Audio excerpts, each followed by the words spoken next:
Hebrews, and he says to the barbarians.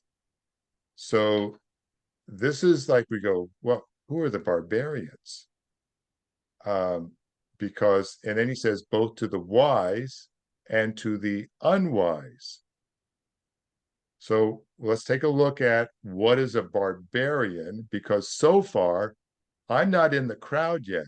I'm not an uncircumcised Hebrew or a circumcised Hebrew, I'm not in the crowd yet. But Paul speaks about the barbarians. Now, what is a barbarian? The word appears in the New Testament, Acts 28:4, Romans 1:14, 1 Corinthians 14:11, and then Colossians 3:11. Those are occurrences where the word barbarian does appear. What is a barbarian? First, from the Oxford English Dictionary. There's a noun form and there's an adjective form. So bear with me. I will wrap this up before we're finished. The noun of barbarian is a foreigner, one whose language and customs differs from the speakers, and then of language not Greek nor Latin, pertaining to an illiterate person.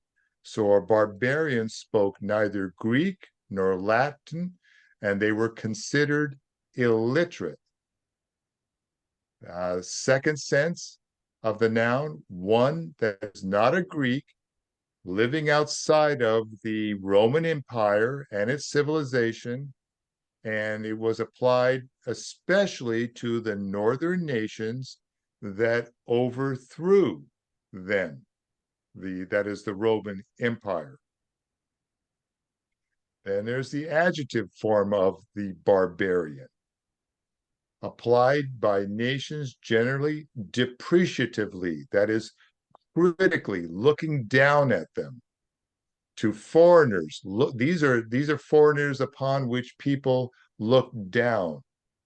Thus, at various times and with various speakers of writers, they were non-Hellenic. That is, they were not of Greek culture. They were not Roman, that was most usual, and they were not Christian. Now that's as defined by the Oxford English Dictionary. So all we're getting here is a sense that the barbarians were outside the fence. So my comment here is that barbarians then they also were the uncircumcised. Now Paul was the apostle to all the uncircumcised. So that's why we read that Paul says that he is a debtor to the Greek and to the barbarian, who was also with the Greek, both groups, uncircumcised.